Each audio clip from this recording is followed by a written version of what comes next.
Angin malam-malang bertiup lembut, membawa aroma bunga dari taman kota yang bercampur dengan bau asap knalpot kendaraan yang lalu lalang. Di sekitar Tugu Malang, lampu jalan memantulkan cahaya keemasan di atas permukaan air kolam yang tenang. Tempat itu selalu ramai di siang hari, dipenuhi wisatawan dan warga yang bersantai. Tetapi ketika malam semakin larut, suasana berubah. Hanya suara jangkrik dan deru motor yang sesekali melintas, membuat area itu terasa sedikit sunyi. Di sudut trotoar yang agak gelap, tampak seorang pemuda mendorong gerobak kayu sederhana. Seno, perantau dari desa kecil di Blitar, berhenti sejenak untuk menghela napas. Tangannya yang kasar menggenggam erat pegangan gerobak, sementara pikirannya penuh kekhawatiran. Hari ini ia kembali pulang dengan dagangan tersisa, lebih banyak dari yang terjual.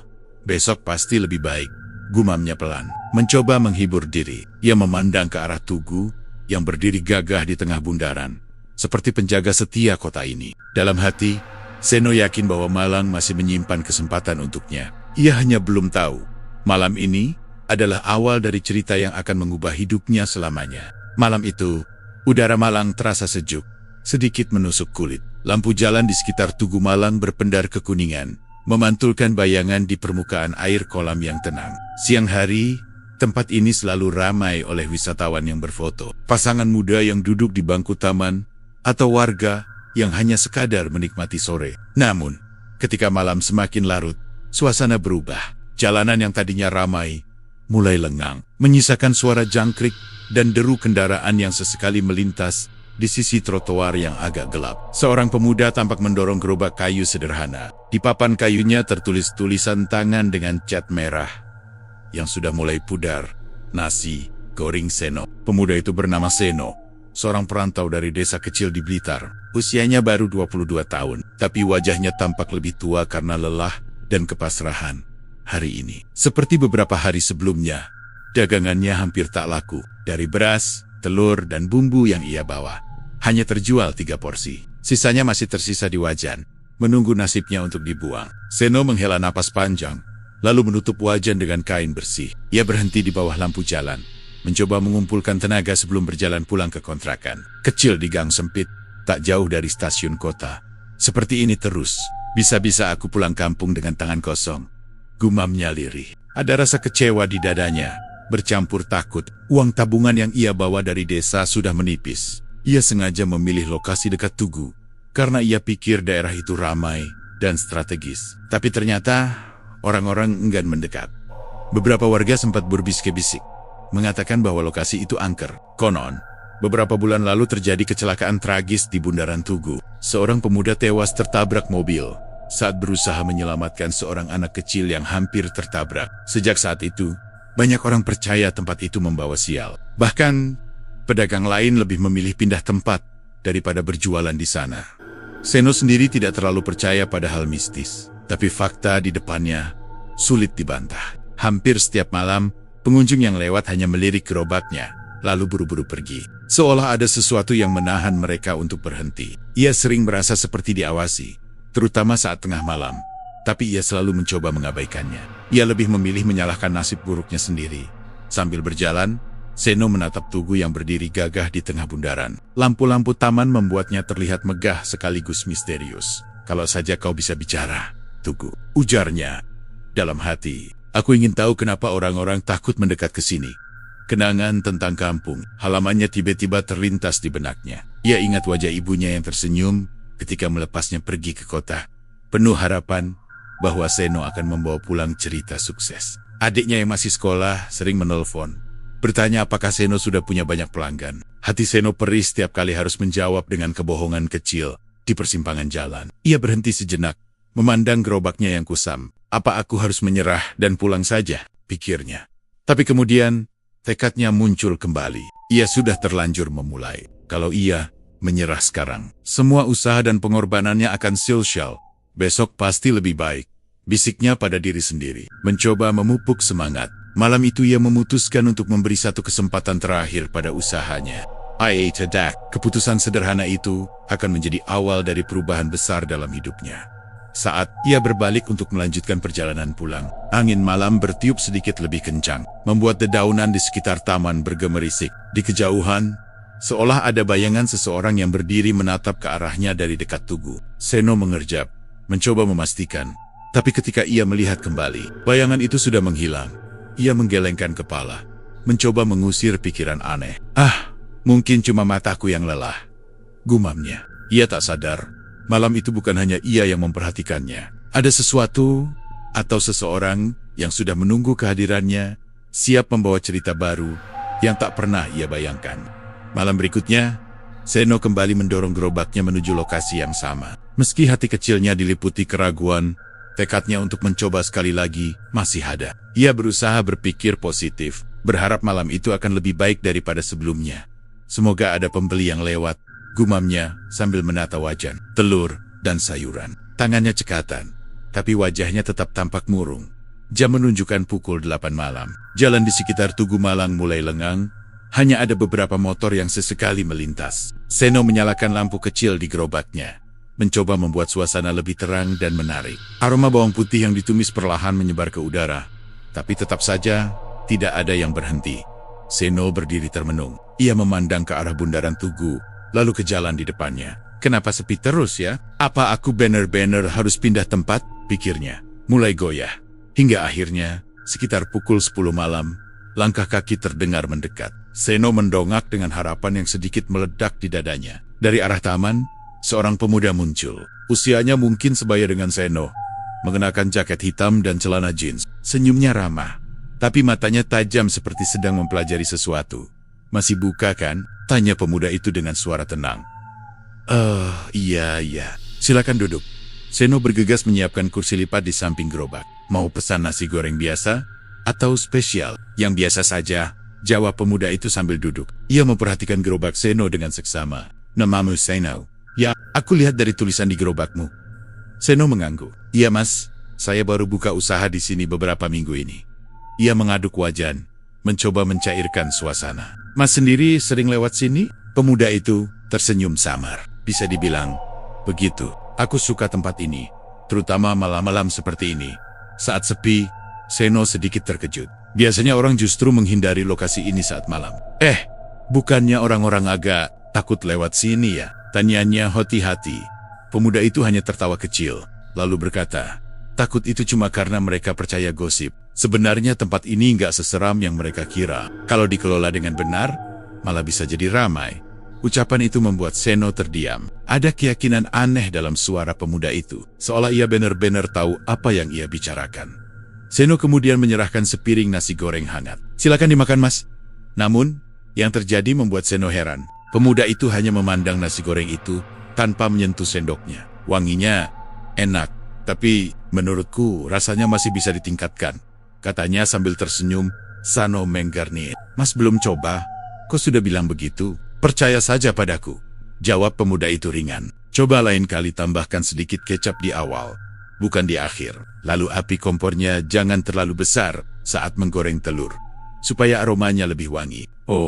Dan satu lagi, ia berhenti sejenak, menatap Seno dengan serius. Kasih nama yang unik untuk nasi gorengmu, nama yang gampang diingat orang. Seno terdiam, antara bingung dan penasaran. Ia tidak mengenal orang ini, tapi saran-sarannya terdengar masuk akal. Mas ini sebenarnya siapa ya? Kok tahu banyak tentang masakan? Pemuda itu hanya tersenyum. Anggap saja aku orang yang suka memperhatikan hal-hal kecil. Namaku Adi. Adi, ya? Seno mencoba mengingat nama itu. Terima kasih sudah mampir, Mas Adi. Semoga besok bisa ketemu lagi. Adi berdiri, merogoh saku seolah ingin membayar. Tapi tangannya berhenti di udara. Nanti saja, anggap ini traktiran pertama. Ia lalu berbalik dan berjalan ke arah taman. Seno ingin memanggilnya, tapi entah kenapa, lidahnya terasa keluh. Dalam hitungan detik, Adi sudah menghilang di balik pepohonan taman. Seperti larut dalam kegelapan malam, Seno memandang nasi goreng yang tak tersentuh di meja. Ada rasa aneh di dadanya, campuran syukur karena akhirnya ada yang datang, dan rasa penasaran yang sulit dijelaskan. Mungkin dia cuma orang aneh, gumam Seno, mencoba menepis pikirannya. Tapi jauh di lubuk hati, ia merasa pertemuannya dengan Adi bukanlah kebetulan. Malam itu, entah kenapa, udara di sekitar Tugu terasa lebih dingin daripada biasanya. Pagi itu, Seno bangun lebih awal dari biasanya. Ia tidak bisa tidur nyenyak semalaman, karena terus memikirkan pertemuannya dengan Adi. Kata-kata pemuda misterius itu terjenjang di kepalanya. Tambahkan kecap di awal, Jangan di akhir, api kompornya jangan terlalu besar saat menggoreng telur. Kasih nama yang unik untuk nasi gorengmu. Awalnya Seno ingin menganggap pertemuan itu biasa saja. Tapi entah mengapa, saran yang diberikan terasa meyakinkan. Ia pun memutuskan untuk mencoba. Siang hari, ia pergi ke pasar tradisional untuk membeli bahan-bahan baru. Ia bahkan membeli kecap yang berbeda. Sesuai saran Adi, sesekali ia tersenyum sendiri. Merasa lucu, karena begitu percaya pada orang asing yang baru ditemuinya semalam. Kalau ternyata cuma omong kosong. Ya sudah, anggap saja eksperimen terakhir. Gumamnya sambil memasukkan bawang, telur, dan cabai ke kantong belanja. Menjelang sore, Seno sudah bersiap di gerobaknya. Ia memasang kertas baru di papan nama dengan tulisan sederhana, nasi goreng legenda. Seno nama itu terlintas begitu saja di pikirannya. Ia ingin menambah kesan unik seperti yang disarankan Adi. Saat malam tiba, jalan di sekitar Tugu tetap terasa sepi seperti biasanya. Tapi kali ini semangat Seno sedikit berbeda. Ia memasak dengan hati-hati, mengikuti petunjuk Adi satu persatu. Kecap dituang lebih awal, sehingga wangi manisnya langsung menyatu dengan bawang putih yang ditumis. Api kompor dikecilkan saat menggoreng telur, membuat aroma harum keluar perlahan. Ia juga memperhatikan tampilan piringnya, menata acar dan irisan mentimun, agar terlihat lebih menggugah selera, kalaupun gak ada yang beli. Setidaknya aku sudah coba yang terbaik, ucapnya sambil mengaduk wajan. Sekitar pukul 9 malam, seorang bapak paruh baya yang tampak kelelahan berhenti di dekat gerobak. Mas, nasi goreng satu, ya? Katanya sambil duduk di kursi lipat. Seno hampir tak percaya. I'll pack. Tunggu sebentar. Dengan semangat ia segera memasak sepiring nasi goreng. Ketika bapak itu mencicipinya, wajahnya tampak terkejut. Wah, ini enak sekali mas. Rasa bumbunya pas, nggak terlalu asin, dan wanginya beda. Puji si bapak sambil tersenyum lebar. Seno merasa dadanya hangat. Terima kasih pak, senang kalau cocok sama lidah bapak. Tak lama kemudian, dua pemuda yang lewat berhenti karena mencium aroma wangi dari gerobak Seno. Mereka pun memesan 2 porsi. Dalam waktu singkat, kursi di depan gerobak terisi penuh. Untuk pertama kalinya sejak ia berjualan, Seno merasakan hiruk-pikuk yang ia impikan. Malam itu ia berhasil menjual hampir semua bahan yang dibawanya. Ketika menghitung uang hasil penjualan, tangannya sampai gemetar karena tidak percaya Adi. Ternyata saranmu benar-benar berhasil, bisiknya sambil tersenyum bahagia. Namun, di balik rasa senang itu, ada rasa penasaran yang semakin besar. Adi tidak muncul malam itu. Seno menunggu hingga tengah malam, tapi pemuda misterius itu tidak terlihat. Dalam perjalanan pulang, Seno terus memikirkan sosok itu. Siapa sebenarnya Adi? Kenapa dia seakan tahu banyak tentang masakan dan tempat ini? Ketika melewati taman di dekat Tugu, Seno berhenti sejenak. Angin malam bertiup lembut, membawa aroma bunga bercampur bau asap kendaraan yang samar. Dari sudut mata, ia merasa melihat bayangan seseorang berdiri di dekat pohon. Namun, saat ia menoleh, tak ada siapa-siapa. Mungkin cuma perasaanku saja, gumamnya sambil menghela napas. Keesokan harinya, kabar tentang nasi goreng Seno mulai menyebar di kalangan warga sekitar. Beberapa pedagang yang lewat memuji perubahan rasa masakannya. Namun, ada juga yang heran dan mulai bergosip. Cepet banget larisnya. Jangan-jangan pakai pelet atau ilmu gaib, bisik seorang pedagang lain dengan nada iri. Seno hanya tersenyum dan tidak menanggapi. Ia tahu yang membuat dagangannya enak hanyalah kerja keras dan saran dari Adi. Malam berikutnya, ketika ia kembali berjualan, Seno mendapati gerobaknya sudah ditunggu oleh beberapa pelanggan tetap yang ingin mencoba lagi. Suasana semakin hidup, membuat hatinya penuh rasa syukur.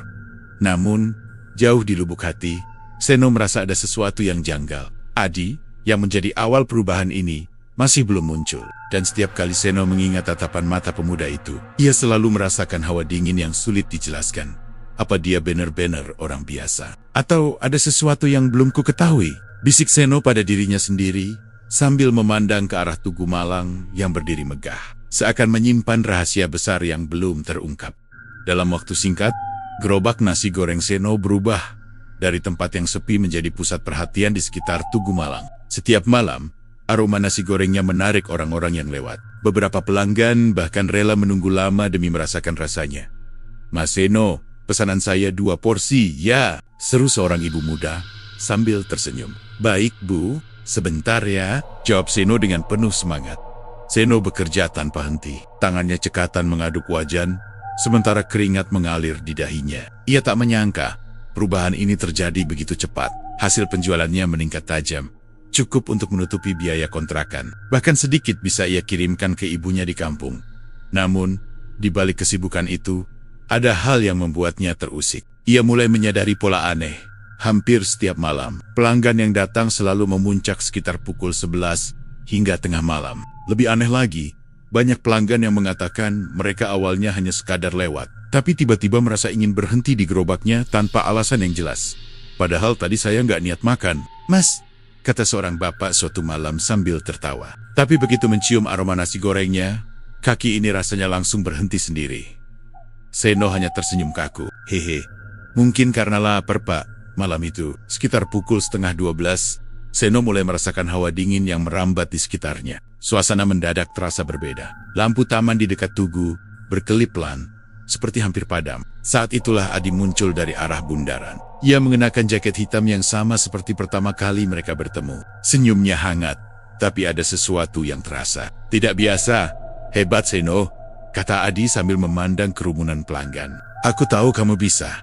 Adi! Kamu kemana saja? Aku sudah menunggumu beberapa malam ini, sahut Seno dengan lega. Aku hanya memperhatikan dari jauh, jawab Adi santai. Sekarang orang-orang mulai datang sendiri kan? Itu karena kamu sudah membuat tempat ini hidup kembali. Seno tersenyum bangga. Tapi perasaan aneh yang ia rasakan semakin kuat. Ia memperhatikan Adi dengan seksama. Sejak tadi, meski berada di dekat wajan panas, Adi sama sekali tidak berkeringat. Bahkan, tubuhnya tampak tidak benar-benar tersentuh cahaya lampu. Selain itu, Seno sadar satu hal. Adi tidak pernah duduk atau menyentuh makanan. Ia hanya berdiri sambil mengamati orang-orang. Ketika pelanggan terakhir pulang, Seno memberanikan diri bertanya. Adi, boleh aku tanya sesuatu? Tanya apa saja, jawab Adi sambil tersenyum. Kenapa kamu selalu datang larut malam? Dan kenapa kamu nggak pernah makan nasi gorengku? Bahkan saat pertama kali pesan, kamu juga nggak menyentuhnya. Adi menatap Seno, lalu tertawa kecil. Aku cuma suka melihat orang lain menikmati makanan. Itu saja. Jawaban itu terdengar wajar, tapi nada suaranya terasa aneh. Seperti ada sesuatu yang disembunyikan. Belum sempat Seno bertanya lagi. Seorang pedagang minuman yang lapaknya tak jauh dari situ menghampiri mereka. Mas Seno, katanya pelan. Suaranya sedikit bergetar. Kamu hati-hati. Ya, katanya. Tempat ini ada penunggunya. Dulu banyak pedagang yang buka di sini. Tapi mereka semua pindah gara-gara sering diganggu Sano Turkit. Jika mixed makhluk halus, pedagang itu mengangguk serius. Apalagi setelah ada kecelakaan itu. Banyak yang percaya arwah korban masih gentayangan. Seno menelan ludah. Jantungnya berdetak cepat. Ia melirik ke arah Adi, yang hanya berdiri dengan ekspresi datar. Seperti tidak terpengaruh oleh percakapan itu. Ah, cuma gosip, kata Adi, tiba-tiba. Suaranya tegas. Jangan percaya hal-hal seperti itu. Seno, fokus saja pada usahamu. Pedagang itu mundur perlahan, tampak tidak nyaman, lalu pergi tanpa berkata apa-apa lagi. Malam semakin larut. Seno menutup gerobaknya, tapi perasaan gelisah tidak juga hilang. Saat ia berjalan pulang melewati taman, angin malam bertiup kencang. Daun-daun berguguran, dan suara aneh terdengar samar dari arah bundaran tugu. Seperti jeritan yang tertahan. Sano berhenti, memandangi sekeliling. Tidak ada siapa-siapa. Tapi bulu kuduknya berdiri, membuat tubuhnya merinding. Di saat yang sama, Adi berdiri di kejauhan, menatapnya dengan mata yang redup. Jangan takut, Seno, katanya lirih. Selama aku di sini, tidak ada yang akan menyakitimu. Kalimat itu seharusnya menenangkan, tapi justru membuat Seno semakin bingung. Ia mulai bertanya-tanya, siapa sebenarnya Adi? Dan apa hubungannya dengan tempat ini? Dalam hati, Seno merasa jawabannya mungkin tidak akan ia sukai. Beberapa hari berlalu, dan gerobak nasi goreng Seno semakin ramai. Hampir setiap malam, kursi lipat yang ia sediakan selalu penuh. Bahkan, beberapa pelanggan rela berdiri hanya untuk menunggu gilirannya. Di satu sisi, Seno bersyukur. Ia bisa mengirim uang lebih banyak ke ibunya di kampung. Namun, di sisi lain, rasa gelisah dalam dirinya semakin tumbuh. Adi selalu muncul larut malam, memberi saran dan komentar, tapi tetap tak pernah makan ataupun memegang apapun. Malam itu, setelah pelanggan terakhir pulang, Seno memberanikan diri. Adi, ucapnya, mencoba terdengar tenang. Sebenarnya kamu tinggal di mana? Kok setiap kali aku tanya, kamu selalu menghindar? Adi tersenyum samar. Aku hanya orang yang suka berkeliaran di sekitar sini. Rumahku nggak jauh, tapi kamu nggak perlu tahu. Jawaban itu terdengar janggal, membuat Seno semakin curiga. Ia mencoba menahan diri untuk tidak mendesak. Beberapa menit kemudian, seorang lelaki tua yang sering lewat berhenti di depan gerobak Seno. Rambutnya sudah memutih, dan tongkat kayu menopang tubuhnya yang renta. "Mas, saya boleh duduk sebentar? Bukan mau beli, cuma mau cerita," kata lelaki itu sambil tersenyum. "Tentu, Pak, silakan duduk," jawab Seno sopan. Lelaki itu menatap ke arah bundaran Tugu yang bercahaya temaram. "Kamu tahu nggak, beberapa bulan lalu ada kecelakaan parah di sini. Malam-malam seperti ini juga, sekitar jam 11. Seno merasakan jantungnya berdetak lebih cepat. "Saya sempat dengar, Pak, tapi tidak tahu detailnya." Lelaki itu menghela napas panjang. Ada seorang pemuda yang mencoba menolong seorang anak kecil yang hampir tertabrak mobil. Dia berhasil menyelamatkan anak itu, tapi dirinya sendiri tertabrak. Orang bilang dia meninggal seketika. Namanya, kalau tidak salah, Adi. Seno membeku. Ia hampir menjatuhkan spatula yang digenggamnya. Adi, ulangnya dengan suara tercekat. "Iya," jawab lelaki itu pelan. Sejak saat itu, orang-orang percaya tempat ini jadi angker. Banyak yang bilang, arwah pemuda itu masih gentayangan karena kematiannya tragis. Bahkan, beberapa pedagang mengaku sering melihat sosok misterius di sekitar Tugu. Seno terdiam. Dadanya terasa sesak. Ia melirik ke arah Adi yang berdiri tidak jauh darinya. Wajah Adi tetap tenang, tapi matanya tampak redup, seolah tahu pembicaraan itu mengarah kepadanya. Tapi itu cuma cerita orang tua seperti saya," kata lelaki itu sambil berdiri. "Kamu jangan terlalu dipikirkan. Saya senang ada yang mau berjualan di sini lagi." Setelah mengucapkan terima kasih, lelaki itu pergi perlahan, meninggalkan Seno yang masih linglung. Sepanjang perjalanan pulang, kata-kata lelaki tua itu terus terngiang di kepala Seno. "Namanya Adi." "Tidak mungkin," bisik Seno, mencoba menenangkan diri. "Adi, itu nyata. Aku bicara dengannya. Aku lihat dia setiap malam. Dia bahkan memberiku saran masak." Namun, semakin ia mencoba meyakinkan dirinya, semakin kuat perasaan takut yang merayap dalam dadanya. Ia mulai mengingat hal-hal yang dulu terasa wajar, tapi kini terasa janggal. Adi yang selalu muncul larut malam dan menghilang tiba-tiba. Tubuhnya yang tidak pernah berkeringat meski berada di dekat wajan panas. Cara pelanggan berdatangan seperti ditarik ke gerobaknya. Terutama saat Adi hadir, Seno memegang kepalanya. "APA Banner, dia bukan manusia," gumamnya, hampir tak percaya. Keesokan malam, Seno memutuskan untuk diam-diam memperhatikan Adi. Ia pura-pura sibuk melayani pelanggan, tapi matanya sesekali mengamati pemuda itu. Tepat tengah malam, setelah pelanggan terakhir pergi, Adi berdiri di dekat Tugu. Saat ia berjalan, Seno terbelalak. Bayangan tubuh Adi tidak terlihat di bawah cahaya lampu taman. Tubuh Seno bergetar hebat. Ia ingin lari, tapi kakinya terasa lemas. Adi menoleh perlahan, seakan tahu sedang diperhatikan. "Kamu mulai tahu?" "Ya," suaranya tenang, tapi justru membuat Seno semakin ketakutan. "Apa maksudmu?" Seno berusaha terdengar tegar, tapi suaranya bergetar. Adi melangkah mendekat. "Aku bukan seperti yang kamu pikir, tapi aku tidak ingin menakut-nakutimu, Seno. Aku hanya ingin tempat ini hidup kembali." Seno mundur beberapa langkah. "Siapa kamu sebenarnya?" teriaknya, nafas tersengal. Adi tersenyum tipis, lalu berkata lirih, "Aku adalah orang yang dulu mati di tempat ini." Ucapan itu membuat bulu kuduk Seno berdiri. Ia terdiam, tidak mampu mengucapkan sepatah kata pun. Adi kemudian memandang bundaran Tugu dengan tatapan penuh kesedihan. "Aku tidak bisa pergi, karena keluargaku masih merasa bersalah. Mereka mengira kematianku adalah pertanda buruk. Orang-orang mulai menghindari tempat ini. Padahal aku hanya ingin mereka mengenangnya sebagai tempat yang indah, bukan tragedi." Ia menoleh ke arah Seno. "Karena itu, aku membantumu. Dengan gerobakmu yang ramai, orang akan kembali datang. Dan perlahan, mereka akan melupakan ketakutan itu." Seno berdiri terpaku. Hatinya campur aduk antara rasa takut dan iba. Kini semuanya mulai masuk akal. Kesuksesan mendadak, pelanggan yang berdatangan, dan kehadiran Adi yang selalu misterius. Namun, meski sudah tahu kebenaran, Seno belum siap menerima kenyataan bahwa ia selama ini dibantu oleh arwah. Dalam hati, ia bertanya-tanya, apakah ini berkah? Seno terdiam lama setelah mendengar pengakuan Adi. Udara malam terasa semakin dingin menusuk kulit. Angin bertiup kencang, membuat dedaunan di sekitar Tugu berguguran dan berputar-putar Di kaki mereka, jantung Seno berdetak cepat. Tangannya berkeringat, dan napasnya memburu. Aku nggak percaya, gumamnya pelan. Suaranya hampir tak terdengar. Kamu terlihat nyata, Adi.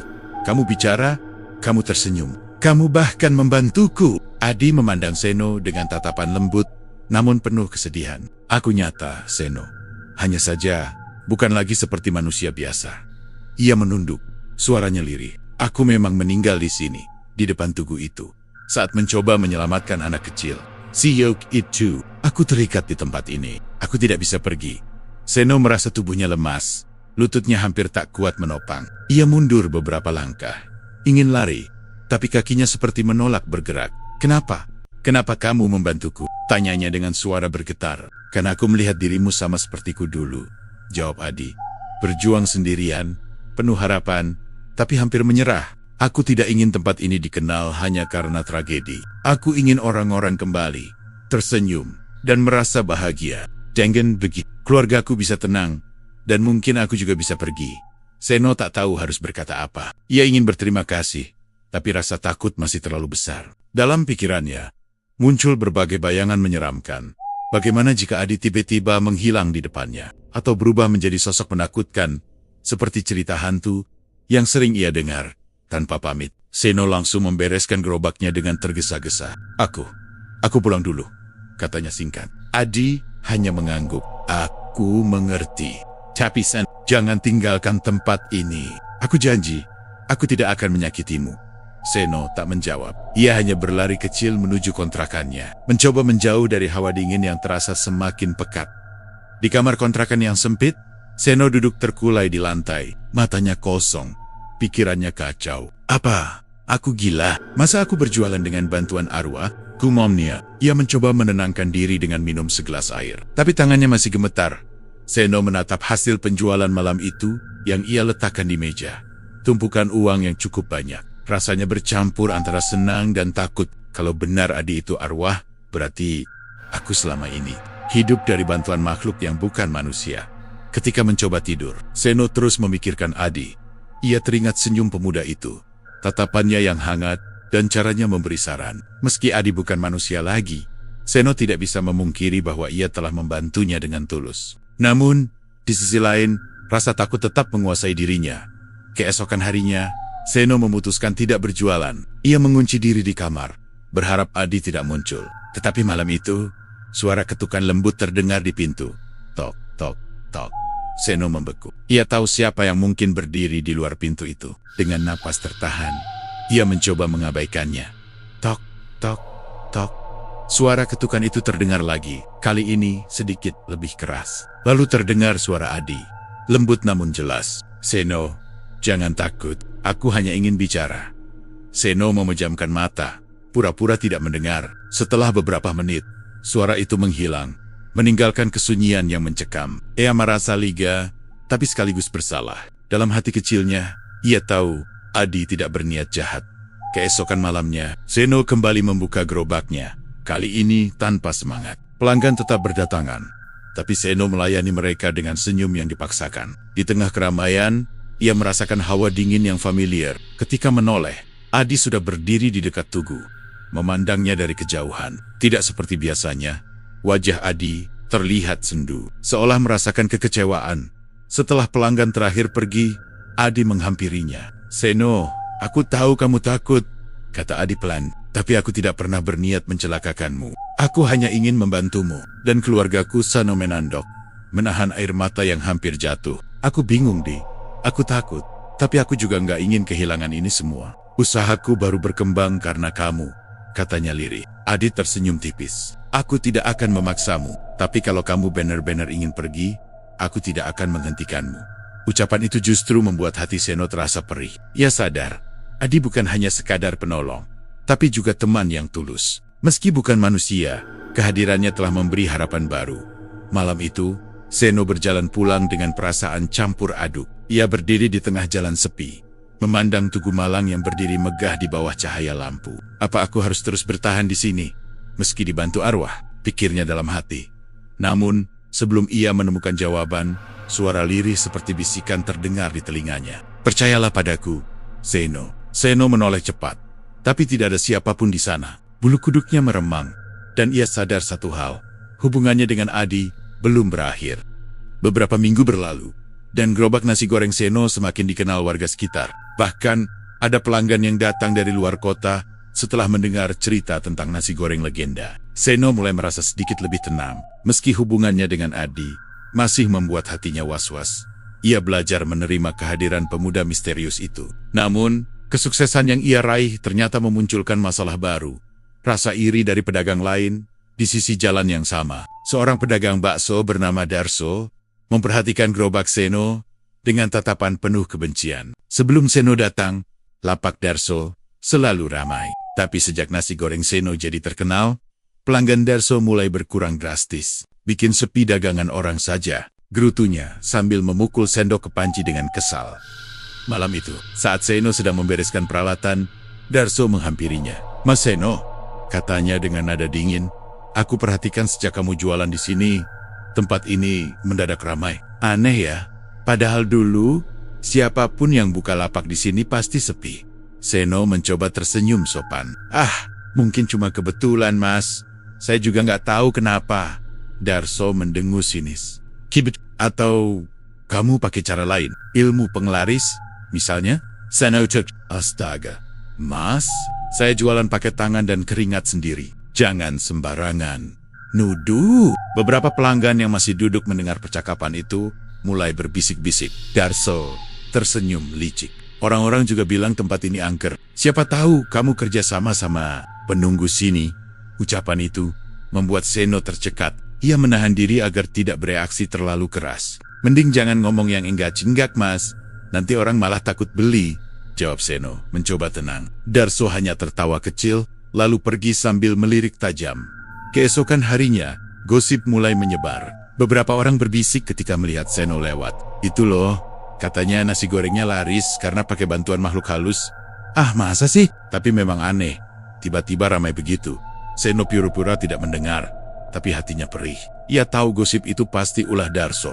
Malamnya, ketika ia sedang berjualan, dua pelanggan yang baru pertama kali datang terlihat ragu-ragu. "Mas, ini beneran aman kan? Nggak ada hal-hal mistis gitu?" tanya salah satu dari mereka. Seno menarik napas panjang. "Saya masak pakai bumbu biasa, Mas. Silakan lihat sendiri." Mereka akhirnya memesan, tapi rasa percaya diri Seno mulai runtuh. Ia takut gosip itu akan menghancurkan usahanya. Saat tengah malam, Adi muncul seperti biasa. Namun, kali ini ekspresinya tampak murung. "Aku dengar gosip itu," kata Adi lirih. "Orang-orang mulai mencurigaimu." Seno menghela napas berat. "Aku nggak tahu harus gimana, Di. Aku bahkan nggak bisa cerita ke siapa-siapa tentang kamu. Kalau mereka tahu kebenarannya, aku pasti dianggap gila." Adi menatapnya dengan penuh pengertian. "Aku yang akan membantumu lagi, Seno. Kita harus membuat mereka percaya kalau kesuksesanmu banner-banner dari kerja keras."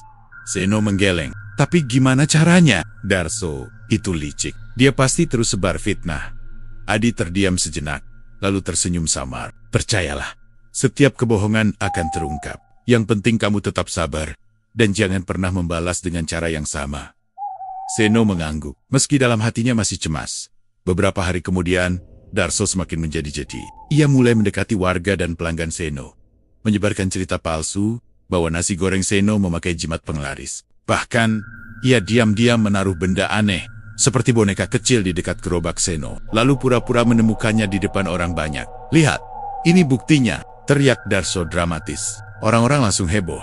Beberapa bahkan ketakutan dan pergi tanpa membeli. Seno terpaku, wajahnya pucat. "Itu bukan punyaku, Sir. Sumpah, aku nggak tahu apa-apa tentang itu." Namun, banyak yang tidak percaya. Beberapa pelanggan setia mencoba membela Seno, tapi keraguan tetap ada di mata sebagian besar orang. Malam itu, dagangan Seno benar-benar sepi. Ia duduk lemas di kursi lipat, hampir menangis. "Adi, aku nggak sanggup," bisiknya. "Kalau begini terus, aku mending pulang kampung." Adi muncul perlahan dari balik keremangan malam. "Jangan menyerah," katanya tegas. "Aku janji akan membuat kebenaran terungkap. Tapi kamu harus percaya padaku." Seno menatap Adi, hatinya penuh keraguan. Ia sadar, satu-satunya yang benar-benar berdiri di pihaknya hanyalah sosok yang bahkan bukan manusia.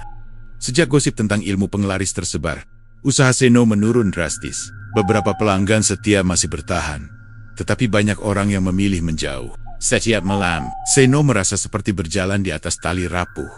Satu kesalahan kecil bisa membuat semuanya runtuh. Adi terus menemaninya, meski Seno masih belum sepenuhnya nyaman. Bertahanlah sedikit lagi, kata Adi lembut. Kebenaran akan segera muncul.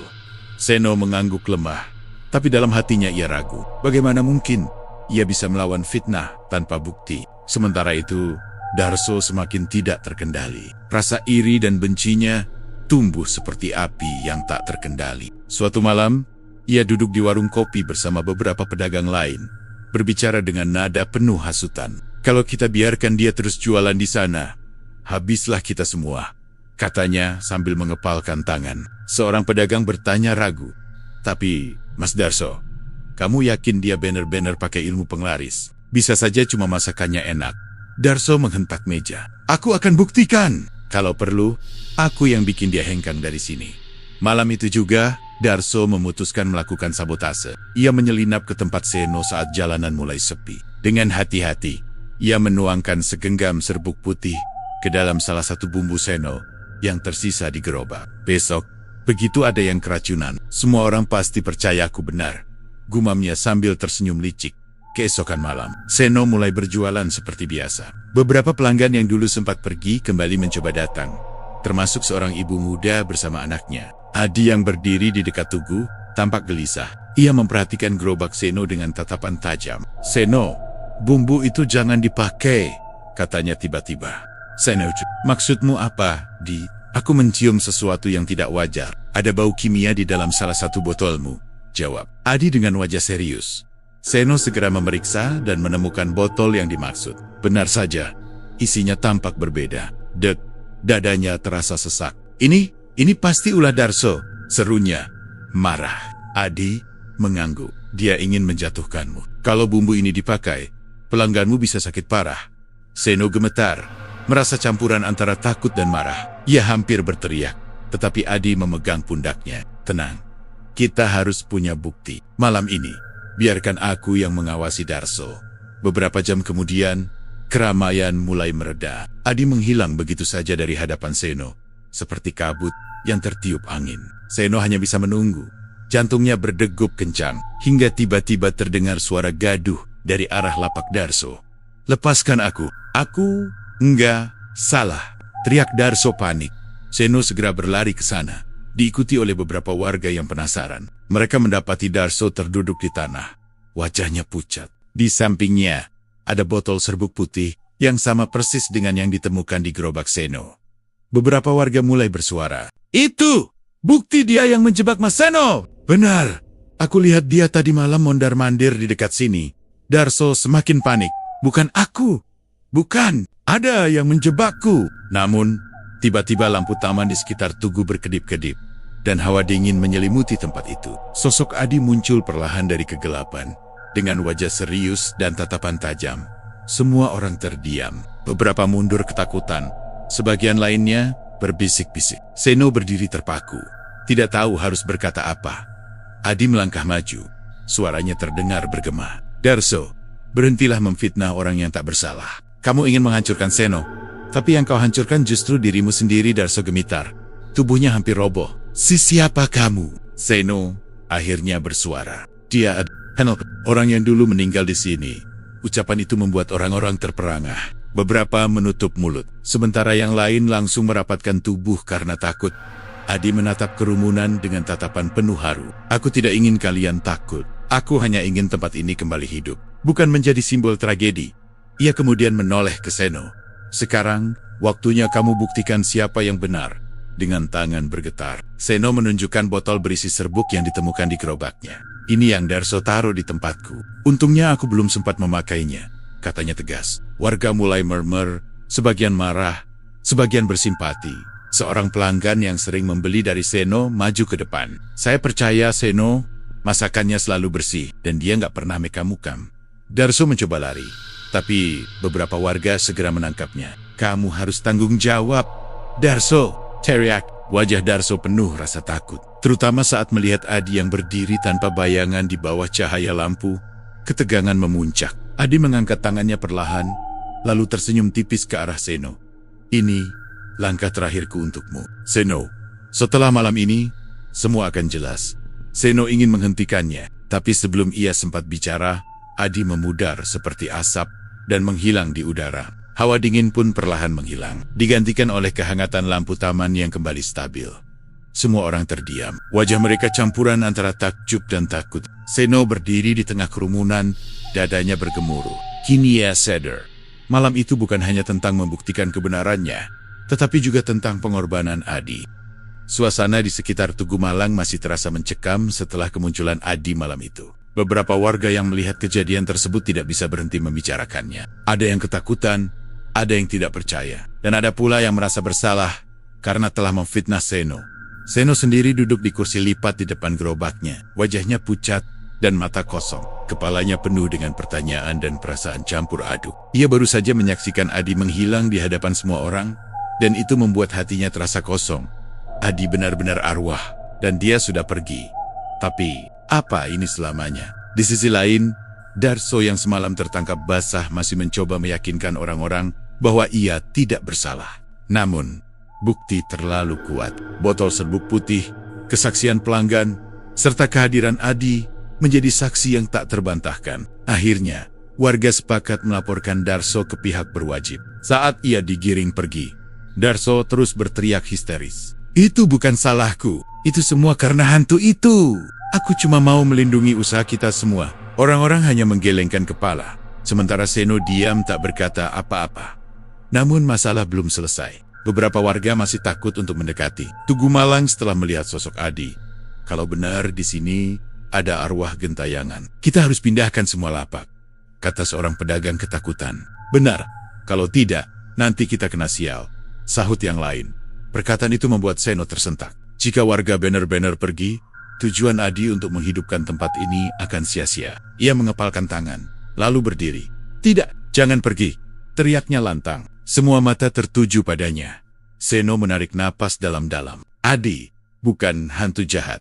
Dia hanya ingin tempat ini kembali hidup. Dia meninggal di sini karena menyelamatkan orang lain. Kita harus menghargai pengorbanannya, bukan takut padanya. Beberapa orang tampak ragu, sementara yang lain mulai terdiam, mencerna kata-kata itu. Seorang bapak tua maju perlahan. Ia adalah lelaki yang pernah menceritakan tragedi Adi pada Seno. Aku tahu cerita itu benar, katanya lirih. Adi, anak yang baik. Aku setuju. Kita harus mendoakan dia. Mungkin itu cara kita membantunya pergi dengan tenang. Gagasan itu disambut setuju oleh sebagian warga. Mereka pun sepakat mengadakan doa bersama di sekitar Tugu Malang malam berikutnya. Seno merasa lega, meski di dalam hatinya terselip rasa cemas. Apakah Adi akan muncul lagi? Ketika malam tiba, warga berkumpul membawa lilin. Suasana terasa hikmat, tetapi juga penuh ketegangan. Di tengah kerumunan, Seno duduk bersila, memimpin doa dengan suara bergetar. Ya Tuhan, ampuni segala kesalahan Adi. Terimalah dia di tempat yang terbaik, dan bebaskan tempat ini dari rasa takut. Namun, saat doa berlangsung, angin dingin tiba-tiba bertiup kencang. Lilin-lilin bergetar, beberapa bahkan padam. Orang-orang panik, sebagian berteriak ketakutan. Ini pertanda buruk, teriak seseorang. Tenang, jangan bubar, sahut bapak tua dengan tegas. Di tengah kekacauan itu, sosok Adi muncul perlahan.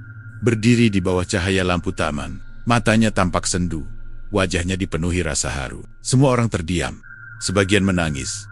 Seno berdiri, air matanya mengalir. Adi, ini untukmu, katanya lirih. Adi tersenyum tipis. Terima kasih Seno, aku sangat bahagia melihat semua orang di sini berkumpul, bukan untuk takut, tapi untuk mengingatku dengan baik. Tiba-tiba, dari arah kerumunan terdengar suara keras. Dia tetap hantu, kita harus usir dia, teriak seorang pria muda yang baru datang. Pria itu membawa botol bensin dan hampir melemparnya ke arah Tugu. Semua orang panik, sebagian mencoba menghentikannya. Namun, gerakannya terlalu cepat. Adi melayang cepat ke arah pria itu, menghentikan botol sebelum menyentuh tanah. Sebuah cahaya terang meledak sesaat, membuat semua orang menutup mata. Ketika mereka membuka mata, pria itu terjatuh tak sadarkan diri, sementara botol bensin pecah di tanah tanpa terbakar. Adi berdiri di tengah cahaya, wajahnya terlihat semakin samar. Seno, inilah saatnya aku pergi, katanya lembut. Seno, jangan di, aku belum siap kehilanganmu. Adi menggeleng. Kamu sudah cukup kuat sekarang. Tempat ini akan hidup tanpaku. Adi kemudian berbalik, menatap warga satu persatu. Jangan takut lagi. Jadikan tempat ini simbol keberanian dan pengorbanan, bukan tragedi. Perlahan, tubuhnya mulai memudar seperti kabut pagi. Selamat tinggal, Seno. Terima kasih sudah menjadi temanku, Adi. Seno berteriak, mencoba meraih tangan Adi, tapi yang tersisa hanya udara kosong. Hawa dingin menghilang, digantikan oleh kehangatan yang menenangkan. Lilin-lilin yang padam menyala kembali dengan sendirinya, membuat suasana terasa damai. Warga terdiam, sebagian menangis. Bapak tua yang bijak berkata lirih. Dia sudah pergi dengan tenang. Seno berlatih, menangis penuh rasa kehilangan. Namun di balik air mata itu, ada senyum kecil. Ia tahu, Adi akhirnya mendapatkan kebebasan yang ia inginkan. Kini tinggal satu hal yang harus ia lakukan, menjaga tempat ini tetap hidup, seperti yang Adi impikan. Beberapa hari setelah kejadian malam doa bersama, suasana di sekitar Tugu Malang berubah drastis. Rasa takut yang dulu menyelimuti area itu, perlahan berganti menjadi rasa penasaran dan harapan baru. Banyak orang datang, bukan hanya untuk membeli nasi goreng Seno, tetapi juga untuk melihat tempat yang menjadi saksi peristiwa aneh dan penuh keajaiban itu. Gerobak Seno kini selalu dipenuhi pembeli. Ia menambahkan sebuah papan sederhana, bertuliskan, "Nasi Gorenggi, Legenda Tugu." Sesuai saran terakhir Adi, nama itu cepat terkenal, membuat lapak Seno menjadi tempat kuliner yang viral di media sosial. Meski ramai, Seno tidak pernah lupa pesan Adi. Ia selalu menjaga kebersihan dan rasa masakan, serta bersikap ramah kepada pelanggan. Di setiap piring nasi goreng yang ia hidangkan, terselip doa dan rasa terima kasih untuk sahabat yang telah membantunya. Namun, di balik kesuksesan itu, Seno masih sering merasa hampa. Setiap malam, saat ia mengaduk nasi goreng di wajan, bayangan Adi selalu muncul di pikirannya. Suara tawa, kata-kata bijaknya, bahkan langkahnya yang ringan seolah masih terdengar di antara riuhnya pembeli. Suatu malam, setelah semua pelanggan pulang, Seno duduk sendiri di bangku dekat Tugu. Ia menatap langit yang dipenuhi bintang sambil berkata lirih, "Adi, kalau kamu masih di sini, aku harap kamu tenang. Aku akan menjaga tempat ini seperti yang kamu inginkan." Saat itu, angin sepoi-sepoi bertiup lembut. Seno hampir merasa seperti ada yang menepuk pundaknya pelan. Ia tersenyum, yakin bahwa itu adalah salam perpisahan dari Adi. Di sisi lain, warga juga mulai mengubah cara pandang mereka. Mereka tidak lagi menyebut area itu sebagai tempat sial atau angker. Sebaliknya, mereka mulai menyebutnya sebagai Tugu Harapan, simbol keberanian dan kebersamaan. Beberapa pedagang yang dulu sempat pindah, kembali membuka lapak di sekitar sana. Usaha mereka ikut berkembang, dan suasana malam di sekitar Tugu pun kembali hidup. Bahkan, pemerintah setempat tertarik menjadikan lokasi itu sebagai destinasi wisata kuliner malam. Seno diminta menjadi ikon acara pembukaan, dan ia menyetujuinya dengan satu syarat. Ada sesi doa bersama untuk mengenang orang-orang yang pernah meninggal di tempat itu, termasuk Adi. Permintaan itu disambut haru oleh semua orang. Malam pembukaan pun tiba. Ratusan orang berkumpul, lampu taman berpendar hangat, dan suara musik tradisional mengiringi suasana meriah. Seno berdiri di depan panggung kecil, mengenakan pakaian sederhana, tetapi auranya penuh wibawa. Ia memulai acara dengan pidato singkat. Beberapa bulan lalu, tempat ini penuh rasa takut. Tapi sekarang, lihatlah, kita semua ada di sini bersama. Semua ini bukan hanya karena aku, tapi juga karena seseorang yang tidak bisa hadir di sini secara fisik, namun selalu ada di hati kita. Warga yang tahu tentang Adi mulai menundukkan kepala. Sebagian menangis. Di tengah suasana haru itu, lampu taman tiba-tiba berkelip. Hawa dingin sejenak terasa, membuat semua orang menoleh. Seno menahan napas, berharap namun juga takut. Dan di sana, di bawah cahaya Tugu, tampak siluet samar seorang pemuda yang tersenyum hangat. Tidak semua orang melihatnya, hanya beberapa yang peka. Seno termasuk salah satunya. Matanya langsung berkaca-kaca. "Adi," bisiknya, hampir tak terdengar. Siluet itu mengangkat tangan, seperti memberi salam, lalu perlahan menghilang bersama hembusan angin malam. Seno tersenyum, kali ini tanpa air mata. Ia tahu, Adi benar-benar damai. Namun, saat semua orang bersorak merayakan pembukaan, seorang anak kecil menarik lengan Seno. "Om Seno," kata anak itu polos. "Tadi aku lihat Kak Adi senyum sambil bilang, 'Jaga dirimu.' Siapa Kak Adi itu?" Seno ia berlutut dan menatap anak itu penuh rasa ingin tahu.